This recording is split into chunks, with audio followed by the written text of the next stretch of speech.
They are our companions, our buddies. They give us unconditional love, keep us entertained, and bring great comfort. They're our dogs, and we love them. But left untrained and undisciplined, they can be nothing short of unwanted guests in our homes. Hello and welcome. Today we'll be learning together some valuable tips about living with and successfully training man's best friend. Here to help us with that is author, columnist, dog training expert, Howard Weinstein. And Howard is a trainer and a behavioral consultant, as well as the owner of Day One Dog Training. Welcome, Howard.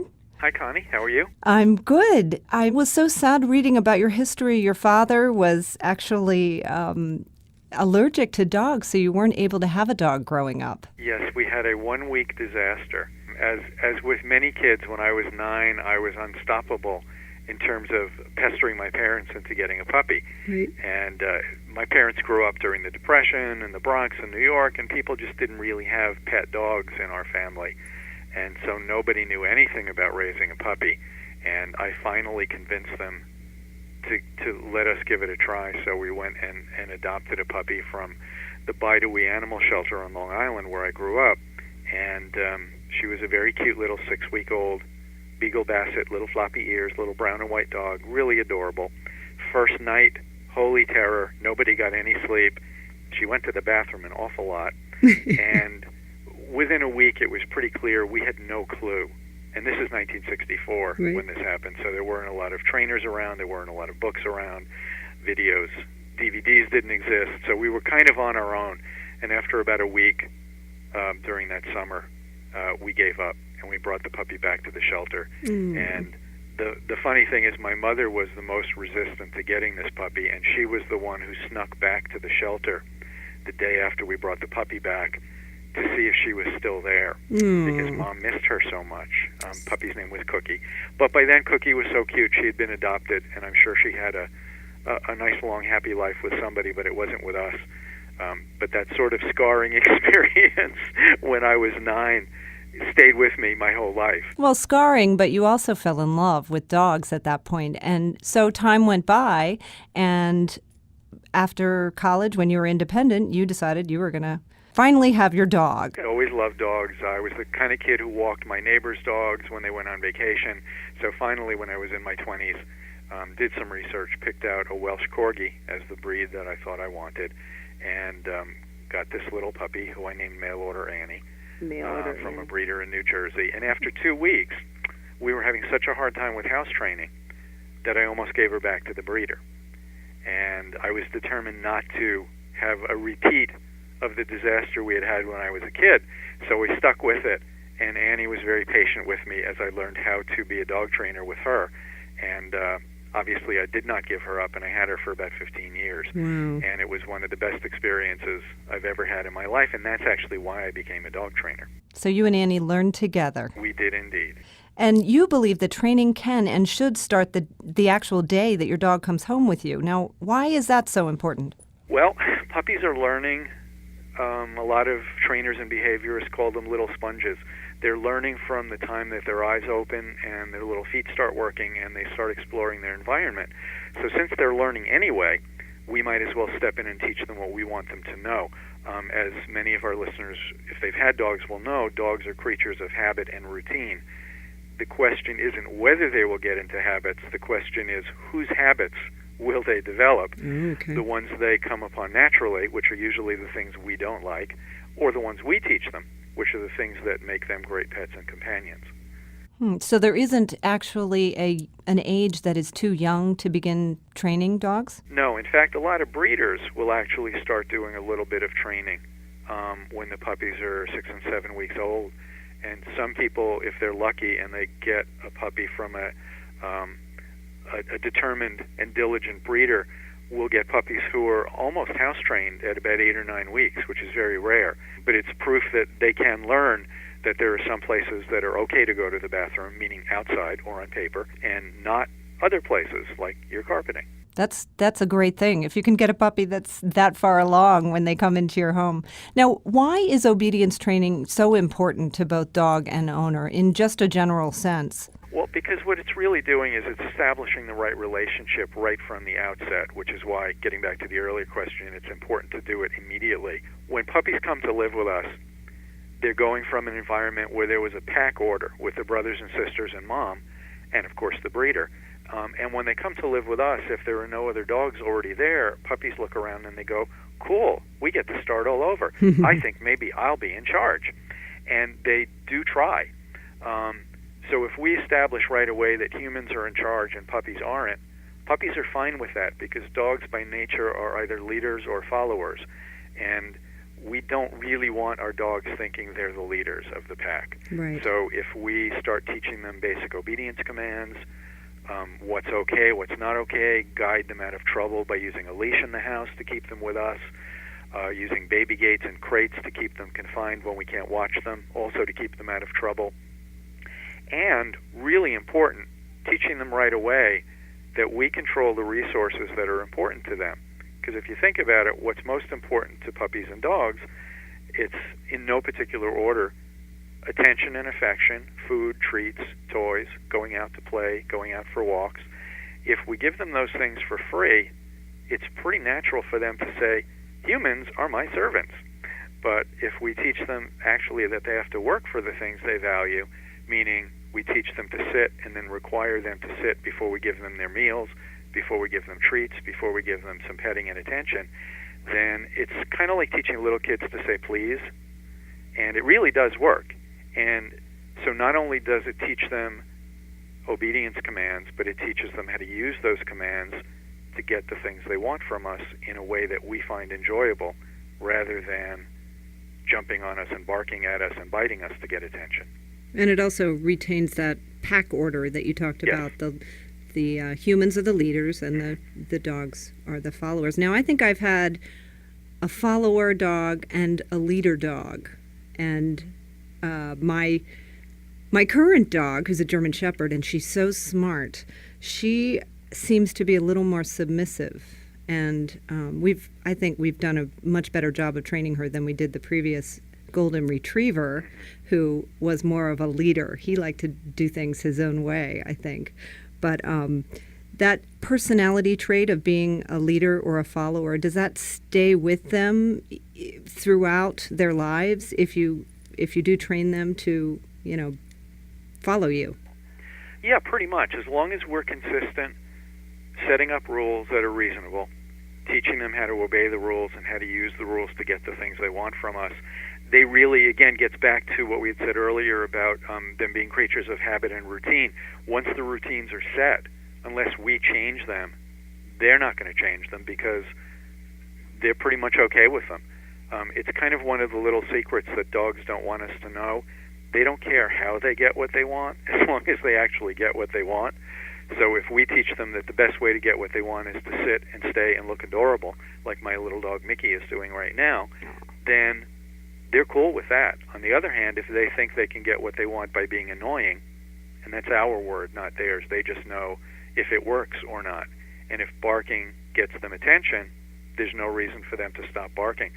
So kind of one of the truths of dog training is, if you're not happy with the way your dog behaves and you want to change that, you have to change the way you interact with your dog. And once you change your interactions, they kind of pick up on it and they go, oh, okay, that's the new rule, huh? And they're really fine with it either way, but we naturally want them to do the things that we want them to do and not the things they cook up on their own. Well, it just makes life a lot easier, doesn't it? Now, I want to talk about how we start with, say, a young puppy, but you actually say in a lot of your material that it's never too late, which is great because a lot of people are adopting and, from shelters or from, the different rescue places. And why don't we talk a little bit about how we start? Say we bring a young puppy home. I mean, what is like the very first thing you want to establish? One of the first things, I think, is getting them used to having a collar and a leash and spending substantial amounts of time in a crate. And thinking about life from a puppy's point of view, when they live at the breeder, most puppies pretty much come and go as they please. Very few of them spend any time in crates. Maybe they're gated or penned in an area, but they're really unrestricted.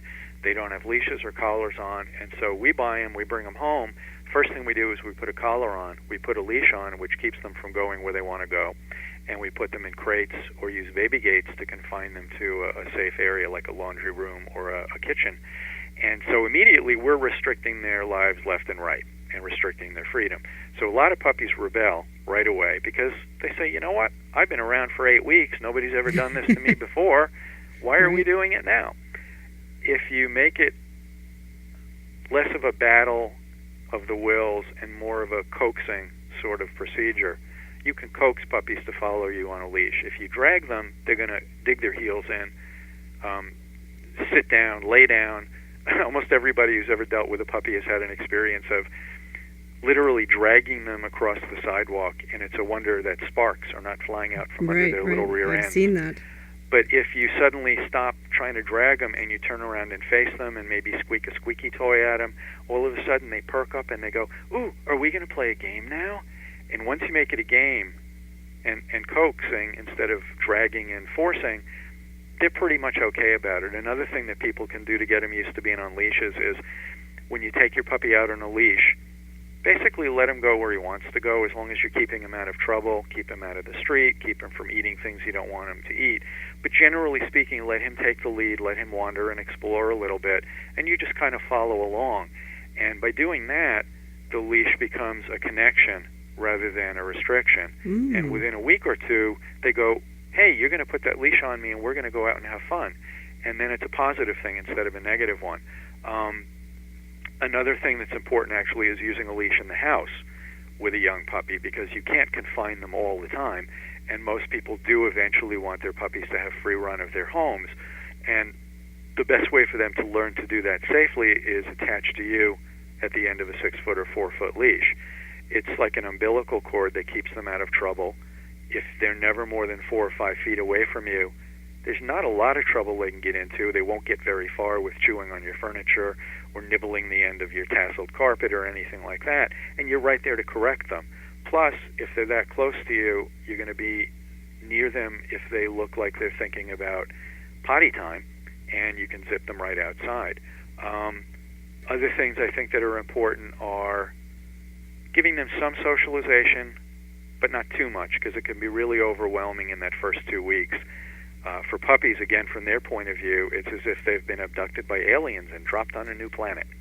And even though it may be a nice planet and they have a comfortable place to be and people take good care of them and have toys for them and feed them and hug them and love them, it's still stressful. And so those first 2 weeks, it's not a bad idea to invite a few friends over. If you've got kids, have a couple of friends come over at a time to play with the new puppy rather than having an entire neighborhood descend on your house, because that can be really overwhelming for little puppies who aren't used to that. Sure. And then, of course, you do want to start teaching them some basic obedience, teach them to sit, teach them to come at the end of the leash, and start using the concept of rewarding good behavior and correcting incorrect behavior.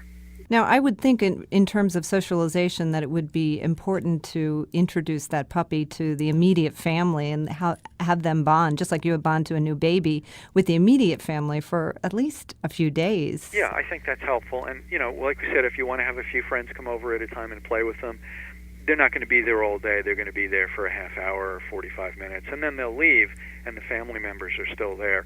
And puppies are pretty good at figuring out what's going on in their new environment. And that's mostly what they're doing in that first week or two.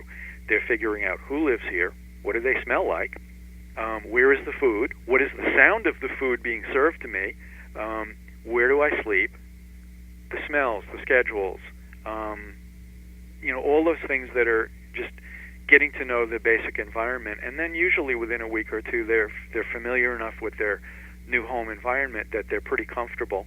And by then they usually know who lives there and who doesn't. And that's really it's in that week or two that you want to use their name a lot. Every time you're sitting with them and patting them, use their name. Oh, good point, yes. So they learn that the name is them. When you say that name, you're talking to him. And sometimes people look at me like they've had their dogs for 6 months and they say, I'm not sure he knows his name yet. But usually they're pretty quick about things like that. And speaking of words and names, Dogs are capable of learning 100 or more individual words and phrases. Really? So the sooner you start learning, start using those names repetitively, using phrases over and over again. Almost everybody's had the experience of having to spell the word walk, because dogs Yes. learn pretty quickly who's taking the dog out for a walk, and they hear that magic word, and then they run to the door and they go, yeah, who's taking me out for a walk? Yeah. So people start spelling it. Who's taking the dog out for a W-A-L-K? Right. You can't get much past a dog when they once they learn a few words like that. Right, and people don't realize that they only have to say W-A-L-K about twice before their dogs understand that it means the same thing as walk. So then, I don't know, I guess sign language might be the next thing, or Morse code. Okay, let's go back to that crate, because when I got my first dog, when I was in first grade, Tippy came to live with us, and he was a great dog, but nobody was crate training at that point. And he chewed everything in the house, and he just wasn't as obedient. So consequently, he ended up in the backyard a lot, and he was away from the family, and everybody in my family feels guilty about Tippy's life. He was a great dog, but we didn't get to him early enough. And the crate, I think, would have been such a great resource for us. Well, basically a crate is like a combination crib and playpen.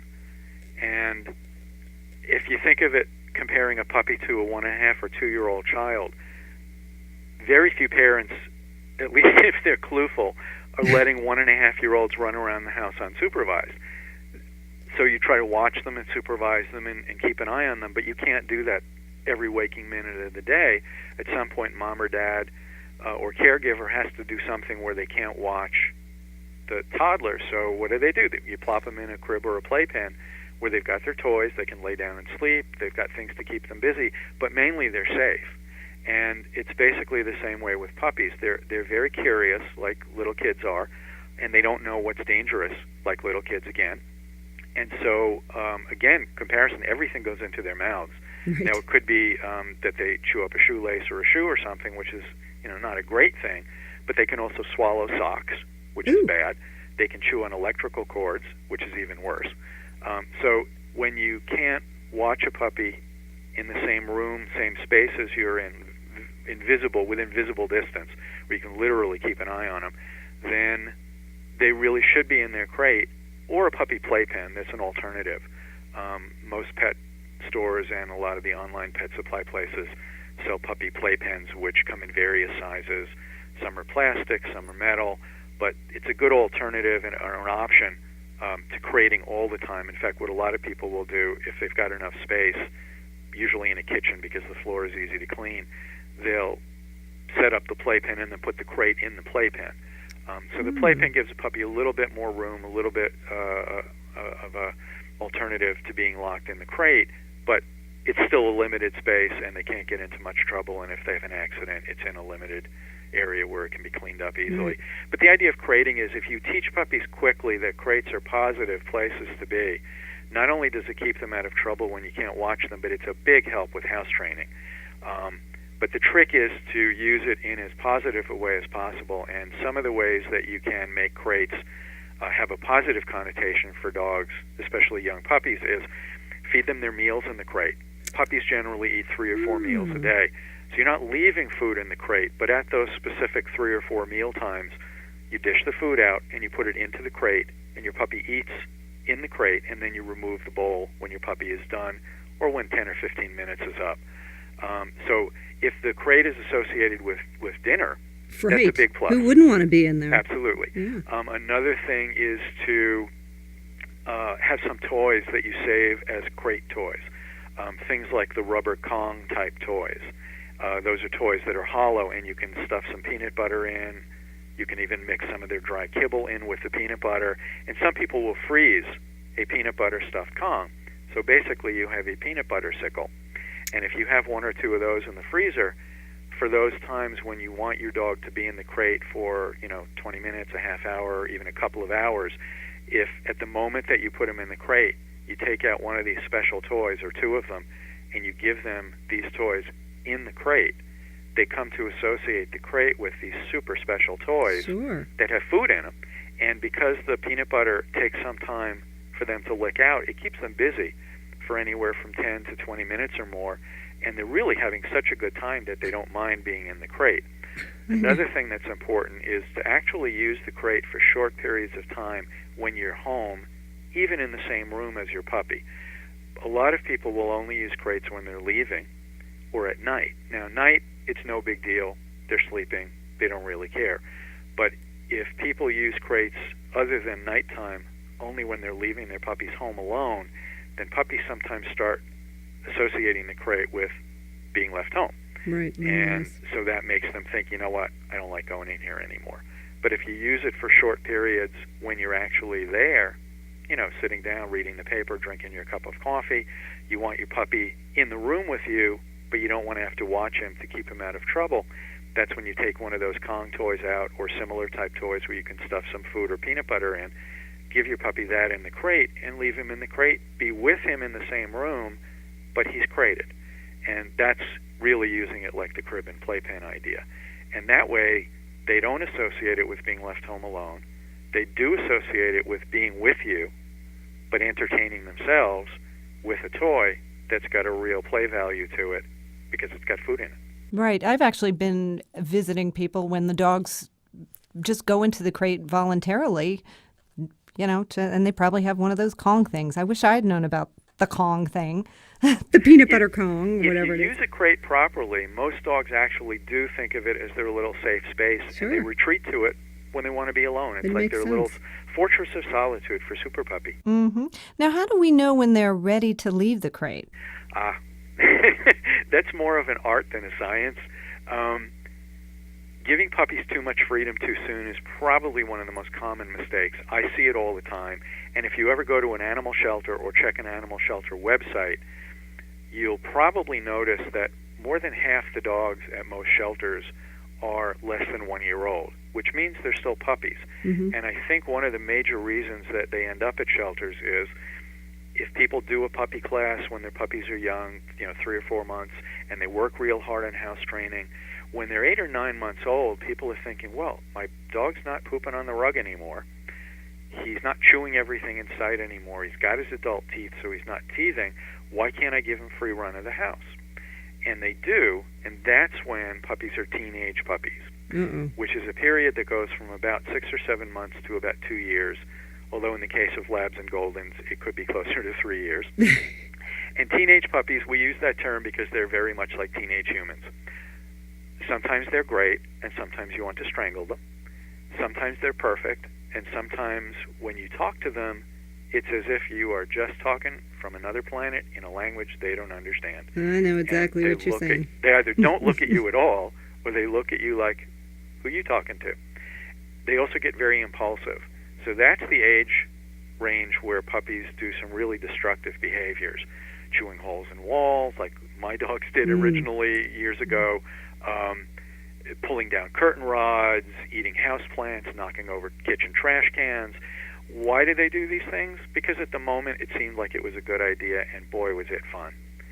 And it's kind of like the 16-year-old kid who's an honor student, and his parents think, I can trust these kids at home because they're perfect. And mom and dad go away for a long weekend, and then they come home, and they find beer cans on the lawn, and the car is in the pool in the backyard. And the parents say, what were you thinking? And the kids go, thinking? Sort of a non-existent concept to Good analogy. teenage humans, and very often to teenage puppies. So most puppies really shouldn't be given free run. Are those of a your home. teenagers in the background Yes, there? they're my little 10-year-olds. I don't know what they were barking at. So we definitely want to get past the teenage period Yes, before you give we them take a lot them of out freedom. of the crate. So there's a period where after they're a year and a couple of months, you can start giving them what I refer to as conditional freedom, meaning if you can see them, they don't have to be in the same room as you. Okay. And I'll tell you a story about how this almost didn't work for us. When my two corgis that I have now, they're both 10 years old, when they were about a year and a couple of months old, we started giving them some of this conditional freedom. For most of their first year, they and I lived in the kitchen most of the time. We moved one of our computers into the kitchen so I could work in there. And that way I could keep an eye on them without having them crated all the time. We did use a baby gate. We used puppy playpens. But year and 2 months, so we started saying, okay, if I can see you, you don't have to be in the kitchen with me. So one day I'm sitting in the kitchen, working at the kitchen table, and they were in the living room, probably no more than 15 feet from me. And they were there for about 20 minutes, and every time I would look up, they were, as far as I could tell, lying side by side under this big wooden rocking chair that we have in the living room. And they didn't seem to be doing anything. Well, parents will have all heard the admonition that if it's too quiet in the family room or in the basement, you want to go see what trouble the kids are getting right. into. So I finally walked over to see what they had been doing for the last 20 minutes, of apparent nothing in terms of their activities. And I realized why they had been so happily quiet for 20 minutes. They'd been taking turns chewing on the rocker on the bottom of the rocking chair. Mm. And they chewed about 1.5 inches of wood off it in that 20 minutes. Oh, my goodness. Did they get scolded? Yes. But it was really my fault because I wasn't watching them closely enough, and freedom was rescinded for another few months. And then we started working on it again. But that little incident illustrated what I call the human co-conspirator theory, which basically is when puppies do something wrong, there's a human co-conspirator. They don't do things wrong in a vacuum. They do things wrong because we either didn't do something we should have done to prevent it, or we did something that allowed it to happen. So I always tell my training clients, when your puppy does something wrong, first you got to remember he doesn't know it's wrong. Second, you want to ask yourself, what was the human role in that mistake? It's a shared mistake. What did I do that allowed it to happen? What can I do differently so it doesn't happen again? So we're retraining ourselves as we're training. I mean, I've had clients say to me, even though people have told them, don't let your puppy sleep in bed with you at the beginning. And I've had people say to me, well, the third time my puppy peed in our bed, and I'm going, what was it about the first 2 times that didn't make you rethink this strategy? But sometimes it's easier to say it's the dog's fault than it is to say that was a human stupidity. And we can fix our end of the deal. And when we do, it usually takes care of the puppy problem. Okay. Well, let's go back to rewarding. Something tells me, Howard, that it's really good to be a dog in your home. So let's talk about some of the rewards that you might have used. And be kind, because I haven't had dinner yet. So. Well, praise obviously is always at the top of the list. Okay. You can't overpraise a dog, I don't think. If they've done something good, even if they're just lying there happily chewing on a toy, that's good behavior. So you want to go over and let your puppy know that that's a good thing to do by giving him a little bit of attention. But treats have been a bone of contention, so to speak, among trainers for as long as there have been dog trainers. And old-fashioned trainers never use treats. But this was before the sort of rise of what we refer to as positive reinforcement training. Right. And some trainers, I think, actually recommend using too many treats. So the way that I like to do it is when you're teaching a puppy or a dog something new, use treats frequently to reward them when they do the right thing, because it really does help them remember and pay attention. But once they're good at it, the fancy psychology term is intermittent reinforcement. You want to scale back and make those treats random and unpredictable, because the kind of treats that we're talking about are tidbits, and they can range from your dog's kibble, which if they like their food is a really good training treat because it's what you've already got a big bag of, it's cheap, and it's good for them. But some dogs are not that thrilled with their food as training treats. You can use Cheerios, plain, non-sugar Cheerios. There's really nothing hazardous in a Cheerio. For store-bought treats, I actually use a brand called Mother Hubbard because they say they're all natural and they're small and you can break them into smaller pieces. The idea is you really want it to be a small treat, maybe the size of your pinky fingernail or a piece of dog kibble. Some people need to find something a little more enticing because their dogs are jaded or they're spoiled. Just not that excited about Cheerios or kibble. And then you can use little tiny pieces of American cheese, or you can use little tiny chunks of hot dogs that are cut up. Most dogs love carrots, and if your dog likes carrots, then you can chop carrots into small pieces. So there's a variety of things that you can use. If for people who use commercially manufactured treats, I would suggest reading the label to find out what's in it. because a lot of the commercial treats, one of the reasons that they're so appealing to dogs is they're high in fat and high in sugar. And neither of those things are particularly good for your dogs. Plus, if they get a lot of those kinds of treats, they're not going to want to eat their regular food because they're going to want to hold out for the good stuff. But positive reinforcement training sort of started with trainers who work with dolphins and killer whales and sea lions at SeaWorld type shows. Because if you think about it, you can't really force a killer whale to do something. And so trainers had to figure out a way to motivate these really big, strong animals with big, sharp teeth to jump through hoops and do behaviors that they normally do in the wild anyway, but you want them to do it on command in front of an audience of thousands of screaming wet people. Right. And so obviously what they figured out was, well, these guys like fish. So if you reward them with fish, they'll do the tricks. And it works. And so trainers started to think maybe 20 years ago, well, why aren't we doing this with dogs? It works with these other animals, and dogs are smart. And so when more and more trainers started doing positive reinforcement instead of coercive training, using painful techniques like choke collars or prong collars or shock collars, it worked. Positive reinforcement training worked great with dogs. So using treats is fine. Most trainers have come around to this way of thinking, and most trainers recommend a lot of use of treats at the beginning, scale it back as you move along, and eventually the treats don't have to be very often. I was going to say, because, well, just allow me to brag a little bit, my German Shepherd, Matilda, who is one of the smartest dogs there ever was, I know.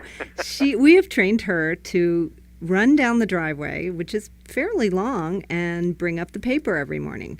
Well, we have been giving her those bacon treats pretty much every day, and she seems to like them, but I really feel like she could take the treat or leave it. I think she gets so much satisfaction from bringing that paper to us every day that I think, she's happy with the praise. You're right, and you hit on something that's really important about most dogs. They like to do jobs. Most dogs originally were bred to do certain jobs, but your German Shepherd probably isn't really guarding much. My corgis don't have a herd of sheep to take care of. Right. And so when they don't have the job that they were bred to do, and their job becomes being our pets. So if you can give your dog a job like you have with Maddie, that's great. For a lot of people, it's simply that your job is doing what I ask you to do and being a good dog. And you're right, they really do like the feedback that they get. They like the fact that dogs are natural clowns, most of them, and if they think that we're laughing and we're happy because of something they did, they're thinking, cool, nice things will happen for the dog when the humans are happy. Yeah. And so they do. They figure out behaviors. My dog Mickey, when she was a puppy, her way of getting attention, and she weighed about 15 pounds at the time, was to hurl herself at you from across the room. Needless to say, we wanted to get rid of this behavior as quickly as possible.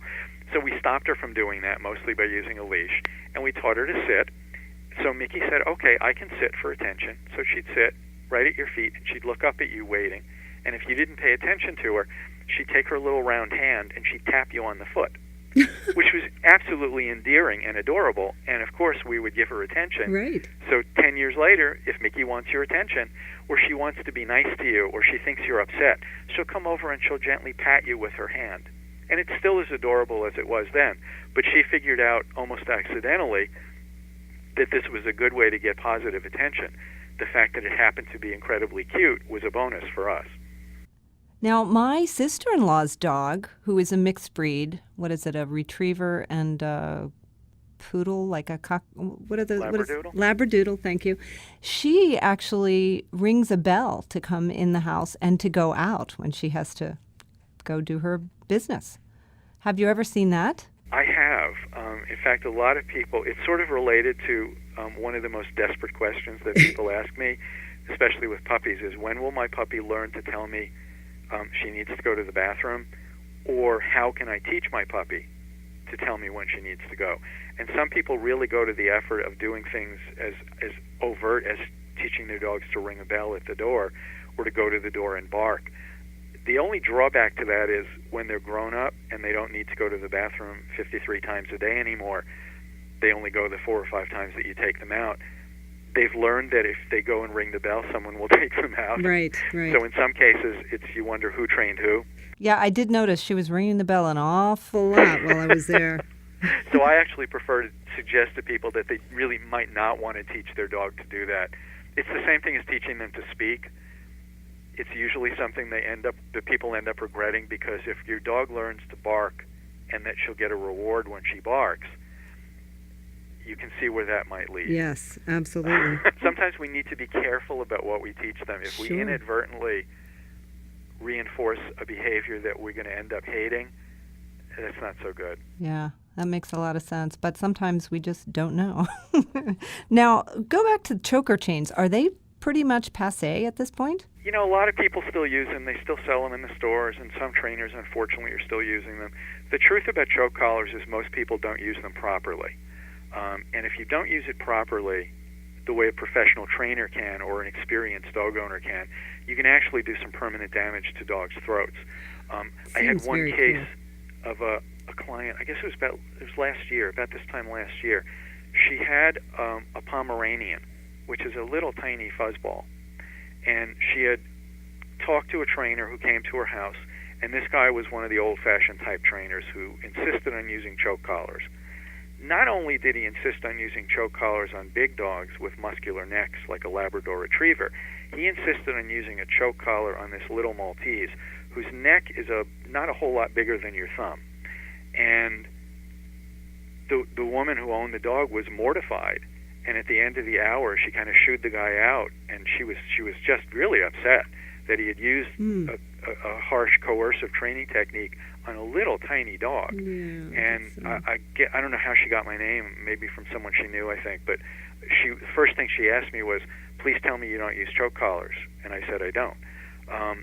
With small breed puppies, you never want to use anything like a choke collar. In fact, with small breed, toy breed type puppies, what you really want on them is a body harness, because that takes all the stress off their throat. And their throats are so small and so unprotected by any real muscle that you really want to make sure that you don't do some damage. Even a little dog doing a lot of pulling with a neck collar, pulling you down the street when you walk them, they can actually crush their windpipes, and it can be a permanent injury. So the body harness on the little toy breed type puppies keeps their throats safe, and a 4-pound dog can't really pull you that hard anyway. Right. With bigger breed puppies, I almost always start out with a regular neck collar, because it's not going to do too much damage in any case. It's not like a choke collar which tightens on their neck. If puppies do a lot of pulling, I will either recommend a body harness, which doesn't fix the pulling, but it takes the stress off their throat. There are a couple of new pieces of equipment which I use a lot these days. One is called the Gentle Leader head collar, which is similar to a head halter for horses, in that you control your dog by the head instead of by the neck. So not only does it take all the stress off their necks and their throats, but it's much easier to control a dog by his head, because if the head goes in one direction, since the head tends to be attached to the body usually goes in the same direction. And it gives you much finer control with a whole lot less muscle power. The company that makes it calls it power steering for dogs, and it really is. So with a lot of the big breed puppies, German Shepherds, Rottweilers, Retrievers, Goldens, Labs, any other big breed puppy that gets really big really fast and really strong really fast, starting to use a head collar like the Gentle Leader early pretty much fixes the pulling problem, and it gives you physical control over a dog in a way that you can actually teach them to behave properly. And the same company, the Gentle Leader company, also makes a body harness called the Easy Walk harness, which is similar in principle to the head collar in that the leash hooks to the front instead of to the back. And if you're leading your dog by the front, he can't go where you don't want him to go. So these are really good alternatives in terms of equipment that are more effective than choke collars, that are more humane than choke collars, and ultimately make people feel better about what they're doing with their dogs, because nobody likes it when their dog is coughing and choking. Sure. And isn't stopping pulling. So my feeling is, if you've got a piece of equipment that simplifies the process and works better and is more humane, why not use it? And if you use the gentle leader, say, or the easy walk harness, do you eventually transition into the leash from there? Or You can. You can go back and forth as they... Some people with the gentle leader, with the head collar, they're so pleased with how it works, and there's no downside to it, that they just use it for their dog's whole life. Okay. Other people say, okay, he's not pulling me down the street anymore, and he weighs 60 pounds, so that was really a problem. So now I can actually spend the next 6 months teaching him to walk properly on a leash, and then when he's grown up, that's a person who put the extra effort into training him to walk properly, who can stop using the head collar if they want to. But there's honestly no downside to using it forever. Okay. So it's not a choice that people have to make at the beginning. Once they start using something like the gentle leader head collar, they can make that choice about whether to use it forever or to stop using it later on, depending on how well behaved their dogs are. Good information. Now, we've talked about puppies. How about with an older dog that may have been rescued, may have come from a shelter? My brother adopted or rescued Dexter. I didn't know I had so many doggy stories, but I do, I guess. Dexter, he's a great dog. He's so sweet. He's got the greatest temperament, but he's got some quirky little habits. And I think he was about 4 when my brother adopted him. And so, it was a lot different than having a puppy in the home. So how would you address obedience training with a dog who has a past, shall we say? Yeah, it's a little like buying a used car. Right. And of course, everybody says go to shelters. It's a great way to adopt a dog who needs a home, and it is. But I find that some people don't go in with their eyes open. So the first thing that you want to do if you're adopting a shelter dog is really don't fall in love immediately, which is sometimes hard to do. Okay. Your heart goes out to these dogs and the ones who look so sweet and just beg you to take them home. People get carried away with that and they don't evaluate. So the best thing, if you can, if they know anything about the history of the dog, which in some cases shelters don't, because in some cases they're strays, or in some cases people just kind of drop them off and leave as quickly as they can.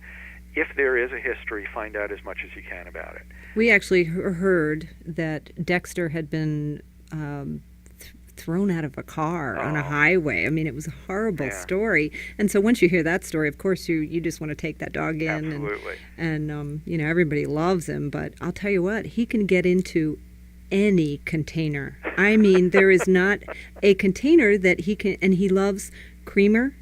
The powdered creamer. So he'll get into the creamer. My brother takes him to work, and he'll go into the room where they have the coffee set up, and he'll get into the creamer, and he comes out, and he's got, creamer all over his face.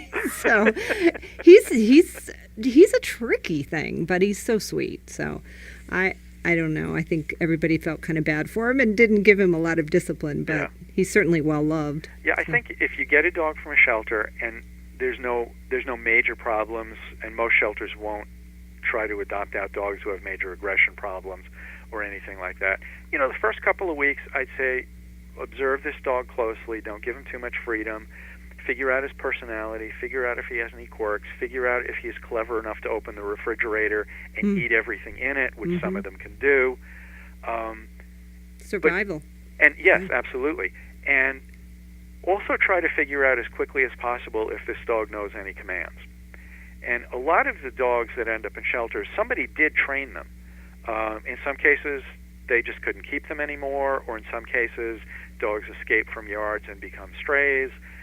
So the sooner that you can figure out if your new adopted puppy or dog actually knows anything in terms of basic obedience commands, well, that's just going to make your life easier. So you can use the familiar words, use treats to see if you can get your dog to sit. If they start doing every command the first time you ask them, either you're the world's best trainer or you have a pre-trained dog, which is always a good thing to find out. Some people will actually hire a trainer like me to go to the shelter with them to evaluate a dog that they're thinking of adopting. I did this with a client last year, and this was actually a puppy that they kind of liked at the shelter here in Howard County in Maryland. And he seemed like a really nice puppy. He was outgoing, he was playful, didn't seem like he had any major behavioral issues. And they adopted him. And it was he did develop a few quirks later, but he ended up being a great dog, but they felt comfortable because they got a professional point of view. Now, is an evaluation by a trainer going to be absolutely foolproof? No, because we will only get to see them for a short period of time. But we can give people some insight as to whether this dog is overly shy, overly aggressive, and any information that you have that's useful like that before you actually bring this dog or puppy home, I think is going to make the process go more smoothly and make it more likely to be a successful adoption process. There's a statistic floating around that something like half of all dog adoptions and purchases end up in failure, meaning they're either returned to the shelter, returned to the breeder, resold to someone else, or, as you mentioned, in some cases, awful cases, simply abandoned or thrown out of cars. And I think a little caution and forethought and preparation probably doubles your chances of making this a successful venture. So go in, just like you said in the beginning, go in with your eyes wide open. Absolutely. So that you don't have any preconceived ideas of the perfect dog, but, your eyes are wide open. So. And in a lot of cases, even with an older dog that you're adopting from a shelter or a rescue group, it's still not a bad idea to work with a trainer for a couple of private sessions, because at that point, most classes are really for puppies or younger dogs. That's a great idea. But it's probably worth the investment just for peace of mind to know that your dog is as good as you think, and to start teaching him things that he or she may not know, having come from the shelter with a history that's sort of unknown. But it really kind of gets you off on the right foot. And one of the things that I really enjoy about my job as a trainer is making people feel comfortable and confident in what they're doing, because confidence really adds to the relationship. If you're confident with a puppy or a dog, then they're more likely to look to you as a leader. And if you're not, they're going to go, well, somebody's got to be in charge here, and if it's not the human, I guess it's got to be me.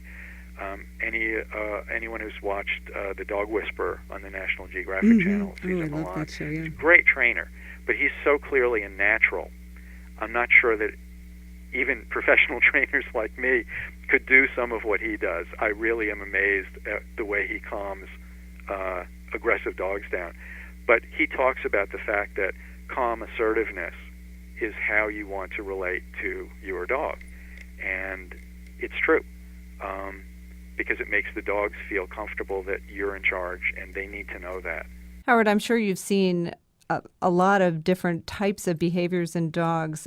What are some of the common pitfalls, or maybe some of the quirky behaviors that you've seen that your clients have overcome with their dogs? Well, there was a story, since you have a German Shepherd, you'll appreciate this. There was getting back a little bit to what we talked about earlier about the equipment that you use to train your dog. This is when I was still using choke collars.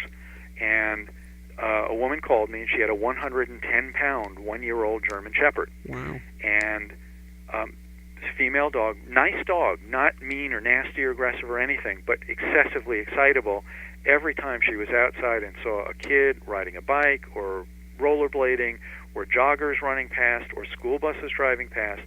And this woman weighed about the same amount as her dog did. And when her dog reared up on her hind legs, you're talking a big dog here. And so we were trying to get the dog, who had gone through some group puppy school earlier, at about 6 months of age. So she knew basic commands. But when dogs get either afraid or excited about something, instincts override training. And we tried working with a choke collar to get her to do a better sit-stay or down-stay when these triggers would come within range, and we weren't making a lot of progress. And so the owner told me they had used the gentle leader in the group puppy class 6 months earlier, but her dog was one of those dogs who just sort of flipped out when they put this on her head. And the trainer gave up on it too quickly and said, you're probably not going to be able to use that with her, just put it away. So we took it out and we tried it one more time, and this time 6 months after the initial experience with the head collar, this puppy was fine with it. She really didn't care. So we thought, let's work with this for a little bit. And her goal was to be able to walk her dog in the park every day without looking like she needed police help. Right. And so we worked with the gentle leader, head collar, for 1 or 2 sessions, and then the owner worked on her own, and she called me about 3 weeks later and said, we're walking in the park every day, and people are stopping me and complimenting me on how well-behaved my dog is. So that's what convinced me to start using this myself, and it was really amazing to me that we could make that kind of progress just by switching from one method to another method. So proper equipment, I think, is a big help.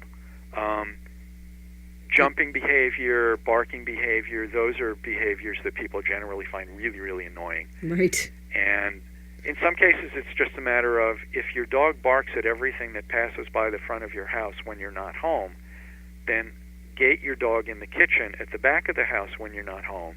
Your dog will nap the whole time, and nobody in the neighborhood will end up being disturbed by this. What are some of the other things? Well, since we were talking about German Shepherds, and I was bragging earlier, but now I have to confess that my German Shepherd isn't completely perfect. She has a submissive urination issue. Mm-hmm. When people come to the house, she pretty much pees on their foot if they say hi. And we've read about it, and we've read, do you have any advice for other dog owners with this kind of problem? That's actually a very common problem. How old is Maddie? Maddie is 4 now. Okay. Yeah, it's in dog language, it's actually a compliment. However, most people still don't really appreciate it when their foot gets peed on. But it's what puppies will do with larger, older dogs to tell them, I'm a tiny baby, please don't hurt me. They also tend to scrunch down real low, and they get real wiggly, and they really look, which in the case of your German Shepherd must look kind of funny, to see this big dog trying to act like a tiny puppy. Right. But it's something that's instinctive, and they really can't help it. So the way that you can help a dog get over that, and it's obviously easier if you can do this when they're young and are doing it because, well, when you're a young puppy, everybody's bigger than older than you. Right. But even with an older dog, the idea is to get them to focus on something else instead of their nervousness. And generally what works is getting them to sit and stay and practicing it outside. Like as soon as you come less. home? Huh? As soon as you come home, instead of saying hi, you just have them sit and stay. If you make the greetings and the departures less enthusiastic, make them calmer. Even in a lot of cases, ignore a dog for 5 or 10 minutes when you come home. Yeah, we do that. But if you've got people coming in your front door to visit you, well, they're coming. So what you might do, first off, put your dog on a leash, have treats with you. Now, a dog, in order to overcome this, needs to be good at a command such as sit, stay. Okay. Because sitting, as soon as their rear end hits the ground, it's over. They can pee on your foot again. But a stay, that's a duration as long as you want it to be. It could be 5 seconds, it could be 5 minutes. So if your dog is being asked to do a command that is ongoing for a fairly lengthy period of time instead of being over in a half a second, at least part of their brain is focused on, ooh, they asked me to stay. I really don't want to stay. I want to wiggle and pee on that guy's foot. But they told me to stay, so I'm going to try really, really hard to do that. And if you can reinforce the stay with a couple of treats, then they're focused on you, the stay command, and the treats. And they're less focused on being nervous about meeting this person coming in your front door. And then, if that person either walks by them so that there really is no greeting, or greets them very calmly, even gets down a little bit, kind of crouches down, especially with smaller dogs, it defuses the anxiety of the greeting, and it's a way to help dogs outgrow the submissive urination thing, which they don't necessarily, as you've discovered, outgrow on their own and with time. Right. But it gets back to one of the other important things about obedience commands and why it's so important to teach dogs as many commands as you can think of. I mean, a lot of people will stop with 2 or 3, but that's a waste of really good little dog If they can learn 100. Absolutely. Yeah, we're underachieving. When you teach dogs obedience commands, you bolster their confidence. So for dogs who are shy and nervous, like Maddie in certain circumstances, and my dog, my other corgi, Callie, when they're listening to a command, they're focused on the person who gave them the command. And that helps them defer to your leadership, and it helps them be more confident in situations that would otherwise make them nervous or anxious. So the obedience commands has so many uses. And I find that some trainers and training books, because they know, the trainer who wrote the book or the trainer who's doing the class, they know how to make the connection between this is the command and this is what you use it for, that they forget to teach it to their pupils, their students. So it's real important for trainers and training books to make the connection of here's the sit command, here's the stay command, here's what you use them for after you teach them to your dog. And that's one of the things I tried to do in my book. Are there any more commands that you can suggest to us? We all know sit, stay, down. Well, pretty much sit is first, down, sit, stay, down, stay, come when called. Those are kind of the basics. Wait is another command, which is a kind of variation on stay, but it's more like saying freeze for a second or two so your dog doesn't run out the door, or so that you can dry his feet off when he's muddy. So maybe 6 or 7 basic commands, but I actually encourage my clients to teach their dogs tricks, because tricks are fun for everybody, and they're cute, and they give your dog a whole bunch of other choices of cute things to do when they want your attention. So one of our favorites with our dogs is what we call prairie dog, which is sort of a begging position, but their rear ends are sitting on the floor. So they just kind of sit up in a begging position. And it's really cute. And they look like little prairie dogs popping up out of their little burrows. And Mickey and Callie learned that fairly young, and they discovered it was the showstopper. Oh, yeah. So if nothing else gets attention, they'll just pop up and do prairie dog at random moments, and it always cracks you up. And how can you not pay attention to that? It's very theatrical. Very cute. Well, we had a golden retriever, Laddie. I haven't talked about Laddie. He was a Frisbee champion. He entered that Ashley Whippet Frisbee thing for a couple of years, and he did really well. But he loved to swim, so we would take him swimming in lakes or wherever, and we taught him to shake away from us, so he wouldn't, you know how they come out of the water and they just want to shake and get you soaking wet. Well, he would wait until, he was far enough away from us so he wouldn't get us wet. And we said, shake, and he would shake. It was so cool. So I guess they can do a lot more than we give them credit for. Yes. Now, have you noticed that training varies from breed to breed? The ease of training dog varies. Are there certain breeds that are more adaptable or more quick to learn? That's a tough question. I generally assume every dog can be taught what we want them to know. But there are differences. Some dogs are more stubborn. Some breeds are more stubborn. Sometimes it's male versus female. I find females generally a little easier to train. But individuals from the same litter can have totally different personalities. So what I like to do is take a basic approach and then improvise as necessary. Some dogs are very high energy and nervous, and they need to have a calmer approach. Some dogs are really laid back, and they need more enthusiasm from their trainers and owners to get them really interested in the training. So it's not that different from teaching humans. Mm-hmm. 2 kids can be equally smart, but if they have 2 different personalities, teachers learn, obviously with experience, how to approach each child to get the best out of them and make sure that they learn the most they possibly can. That makes sense. I like you, Howard. You're so hesitant to stereotype. Even dogs. That's good. Do you think dogs have individual personalities? Oh, absolutely. Yeah. Do you have any stories to tell us about strong dogs with strong personalities? Or Well, my first corgi, Annie, the one I got as an adult and kept and had for 15 years, fortunately, she could have gone to law school. And this is one of the little incidents I wrote about in my book. When I got her, my roommate at the time, before I was married, also had a puppy. She had a collie puppy, and I had Annie, my little corgi. And the dog slept in the kitchen. So when it was time for lights out, we'd say, okay, everybody into the kitchen. And Hawkeye, the collie, who was just the sweetest dog, he would go into his corner and turn around 3 times and lay down, and he was practically asleep. Annie would set 1 foot into the kitchen and then scamper back out. And she'd look at you like, you said to go into the kitchen. Technically, I went into the kitchen.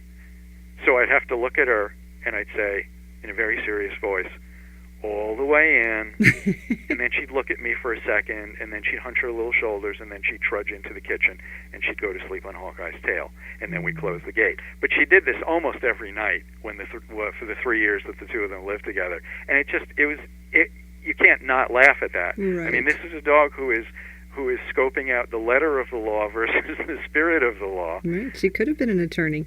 So, well, you claim that Annie actually helped you write your book, Puppy Kisses Are Good for the Soul. yes, she did. I've been a writer for way longer than I've been a dog trainer, and having started with her as a rookie dog owner who knew absolutely nothing, and having it come out as one of the best experiences of my life, well, after she died, I noticed that a lot of people would say, "Oh, we're so sorry," and they would commiserate, and then they tell me stories about their pets. In some cases, dogs, in some cases, other kinds of pets. And I realized there's this universal love thing that goes on. Your pet could be a snake or a guinea pig or a dog, Right. but if you love your pet, you love your pet. And so I thought there was some value in sharing what I went through with her. And it started out just as a sort of memoir about life with Annie. And I promised her at the end of her life that I would write a book about her. But it turned into a training book. And the reason, it's sort of two books in one almost. A lot of it is the experiences that I went through starting from being a rookie dog owner to being a dog trainer. And I'm happy to say, and certainly don't mind saying, that she taught me most of what I know about dogs. It took me half her life to start learning those lessons. The subtitle on the book, the total title is Puppy Kisses Are Good for the Soul and Other Important Lessons You and Your Dog Can Teach Each Other. Because I do think it's a two-way street. Definitely is. But I wanted to put down all these stories about her because it occurred to me they're universal. And I think it's like, if you think about great song lyrics, and this has always struck me because I've also been a writer of other things in my life, when song lyrics are specific, the song becomes more universal. Songs that have generalized ooby-dooby-doo lyrics, they go in one ear and out the other, and nobody really remembers them. But it's the songs that tell specific things about specific people and experiences. Those are the ones that really stick with you. Even if it's not an experience you went through, right, it becomes universal because of the specificity. And I found that that's what I wanted to do with this book. And I also wanted to try something a little different. A lot of training books are great at teaching you how to teach your dog the basic commands. But a lot of them, I've noticed, the trainers who wrote them apparently never made any mistakes because they're certainly not putting them into their books. And I've made every mistake it's possible to make.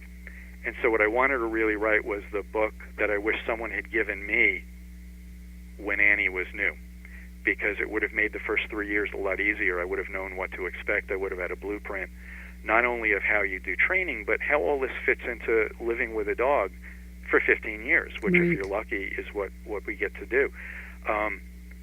And so those two things I think are a little bit different about Puppy Kisses than a lot of other training books. First of all the mistakes are in there because they're typical mistakes. I made them all, and I learned lessons from them eventually. And to me, mistakes are how you learn to do better. If you can admit you've made a mistake and learn a lesson from it, you shouldn't make that same mistake again. There are so many new ones to make, you'll move on. But and it's much easier to learn from others' mistakes than it is absolutely. from your own. So if I can streamline the process for people who read the book, that's one goal. And the other goal is, especially with people who are doing this for the first time, where they've never had a puppy before, or they had a dog as a kid, but when your mom and dad are in charge of things, it's not the same as when you're the responsible adult. I wanted to give people an idea of what it was like to have a dog for 15 years and how a dog fits into your life. So it goes through all phases of my 15 years with her. Things like relationships, getting married, moving, clinical depression, dealing with family members. It's all in there, and I really get a kick out of seeing a letter or a comment at Amazon.com from a reader where they say, "Wow, your dog sounds so much like mine," and that's what I was looking for, because it is that universal experience that we have when we love Well, they our are pets. so big a part of our families, and dog lovers love their dogs, so it's important to have that book. And I'm looking forward to reading. Puppy Kisses Are Good for the Soul. And Howard Weinstein, I can tell, as I'm sure our listeners can, that you are a true dog lover. And how can our listeners find more information about your Day One dog training business or your book, Puppy Kisses for the Soul? Well, do you have a website? I do. It's puppypawspress.com, just like it sounds. Okay. And the book is available either from Puppy Paws Press or from Amazon.com, where they're selling it at a fair discount these days. So it can be ordered either way. And if people want to read a little more about the book before making a decision, they can go to Amazon.com and just under the search type in Puppy Kisses. You don't even have to type the whole title. Puppy Kisses will get you to our page at Amazon, and you can read reviews and read an excerpt or two from the book and read a little bit more about what's in the book. And that's I can't easy. wait to read it. In fact, I think I'm going to read it to Maddie when I get home. I think she'll appreciate it. I'm sure definitely she'll going to enjoy it. teach her a few more tricks or a few more commands, because she's smart enough to learn several more at least. Well, So- our dogs are 10, and they're still learning new things. My wife is actually doing more of the teaching than I am these days. But they've learned to sneeze on command. They've learned to do little roo-roo barks on command. Cute. And it's really funny to watch them try to figure it out and then go, ooh, that's cool. I've added something else to my repertoire. Well, Howard, thank you so much. We've really enjoyed this conversation, and I'm looking forward to your book. Thank you, Connie. All right, take care. You've been listening to Dog Training Tips from expert trainer and behavioral consultant Howard Weinstein. For more information about any of his work, please go to www.puppypawspress.com.